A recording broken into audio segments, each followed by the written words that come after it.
Hey guys, this is Suyash from Hit Submit and Canada. If you found this channel, congratulations on your first step to bringing your spouse closer. I've been through that process and I'm here to help you get those forms right. So in this 3-part video series, we are going to cover step by step every section of the form IMM 5532E, also known as the Sponsorship Evaluation and Relationship Questionnaire. It can be a pretty lengthy and tedious form to fill out, and the best of us can make mistakes there. So let's not waste another second and get that form right.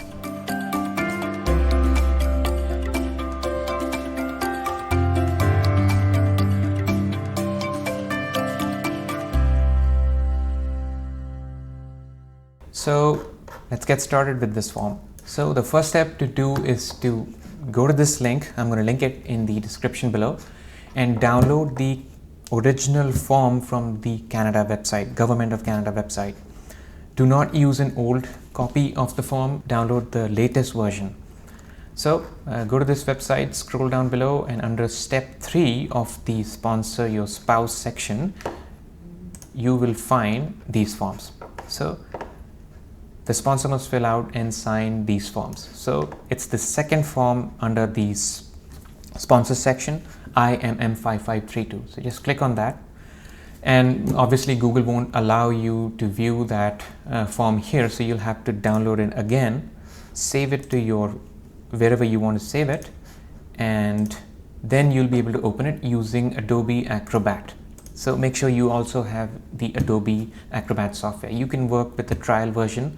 You don't really need to have a paid version, but it helps to have a paid version because there's so many things you will be doing with this process down the line that you'll need at least a basic subscription for this Adobe Acrobat or Adobe Pro DC. All right, so here's the form: relationship, information, and sponsorship evaluation.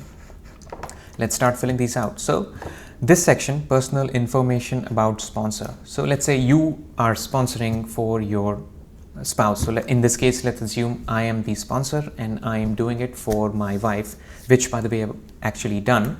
So I'm going to enter my details here: my last name, my first name, date of birth in the format of year,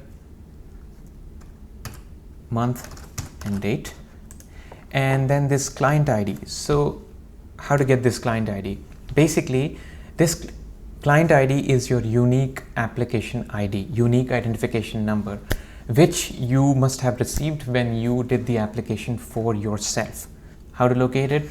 Go to your profile, go to your application, and how do you do that? You do that by logging into your MyCIC account. Log into your application, and under the application status, you'll find unique client identifier. So just copy this 10-digit number and paste it over here.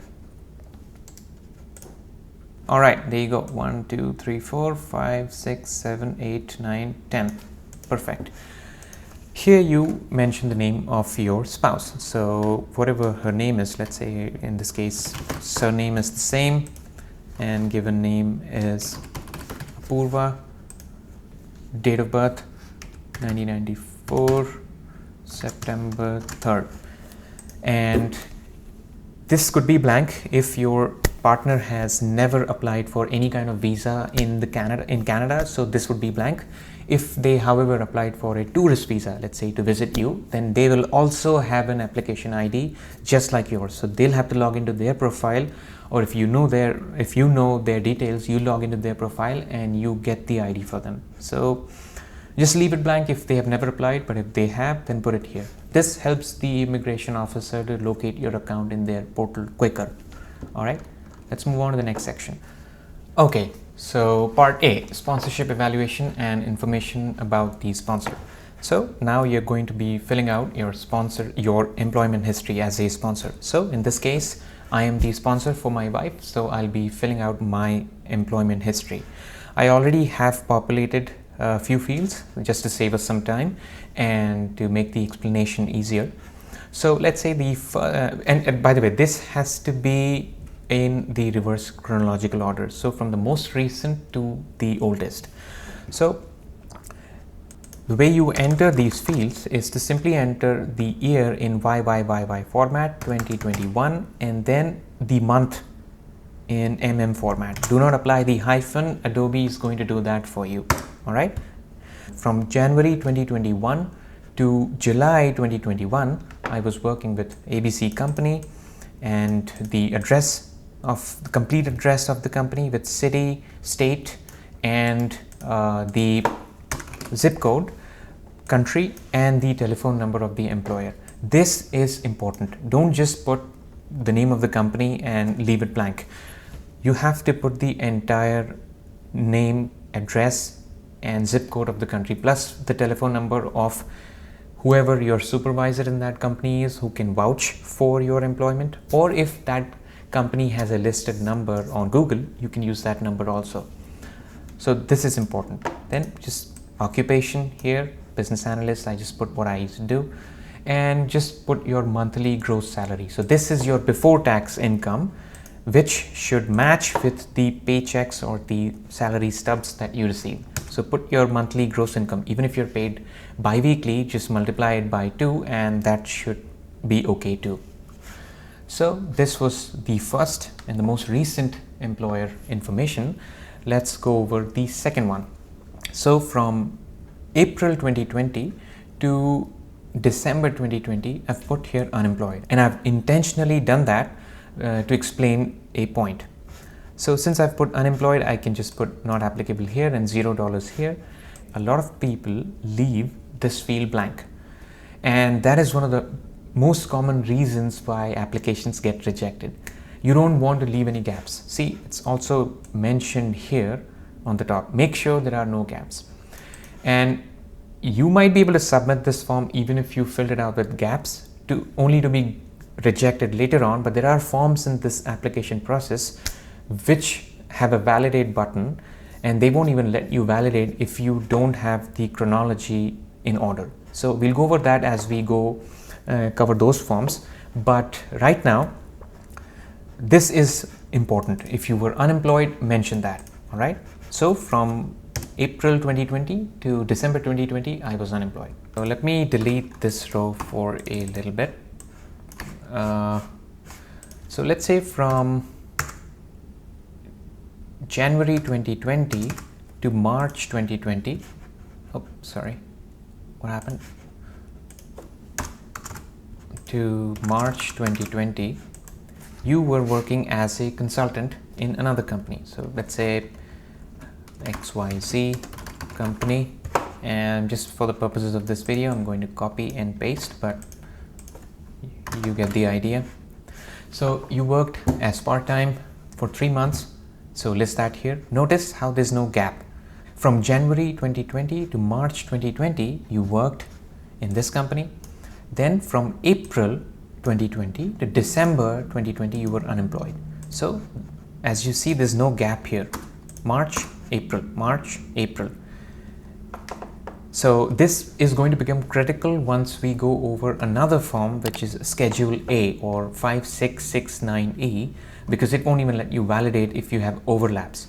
So it's important to have non-overlapping dates. So after March, you cannot have another March here if this was Schedule A. But this form will allow you to do that. So let's continue. A lot of people ask this question and get confused by it.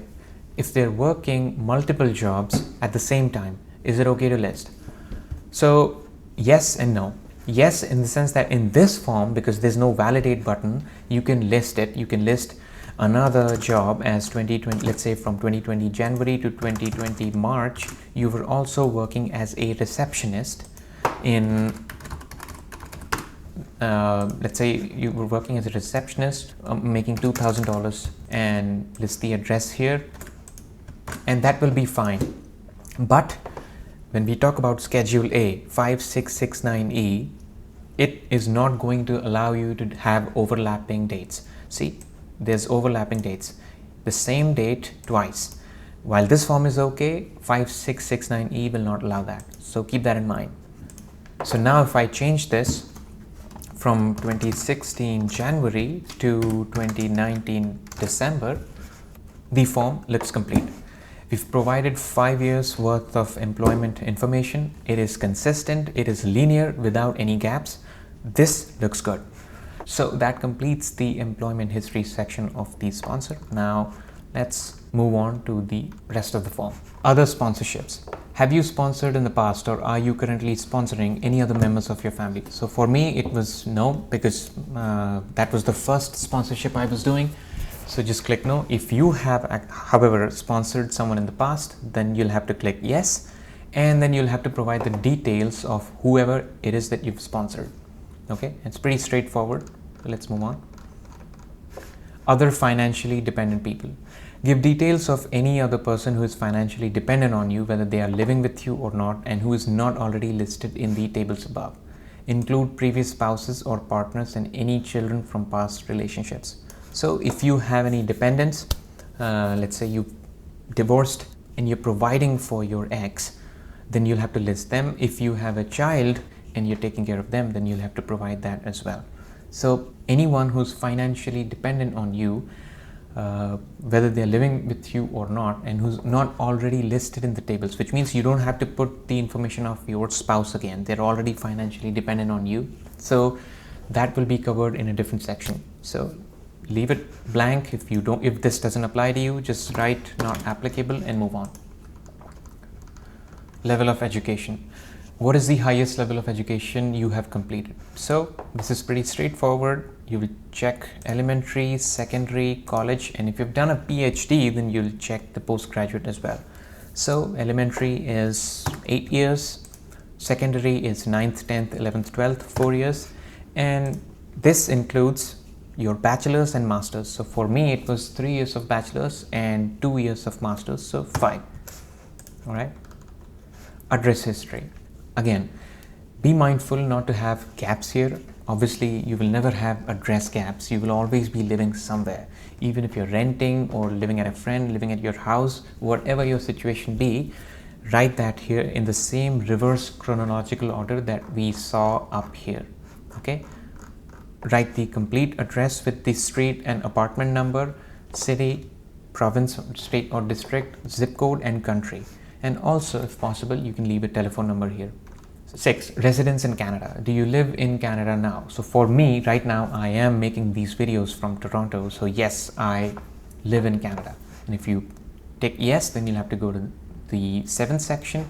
If you tick no, this is only allowed when you're a Canadian citizen. You can sponsor your spouse even if you are outside of Canada. But it wouldn't apply to most of you. Right now, I'm in Canada as a permanent resident and I'm applying for my wife who's in India at this point. So I check yes. Okay. Previous relationships. Have you ever been married or in a common law relationship? For most of you, this is going to be no. But if you have had a partner, you're divorced, then you'll have to list the date of birth of that partner, the family name, given name, how long did your marriage or common law partnership or conjugal relationship last, and then when did you get your divorce. And since you put the date of a divorce, you will have to provide a divorce certificate or legal document that validates that divorce. Okay. Consent to disclose, just check yes. Declaration of sponsor. So this is where you will actually have to sign the form and put today's date. Another big concern for a lot of people is, how do I sign these forms? Because clearly IRCC forms are secured that way and you are not going to be able to type or sign here. So if I try typing, it won't let me. And even if I try to insert a digital signature, which a lot of us try, it's not going to let me do that. Then how do I sign that? So then you have to print out this form and sign it by hand. Okay. Alright, so that was part A of the form. In the next video, we'll go for part B, the principal applicant section. It's going to be a pretty short video, so stick around.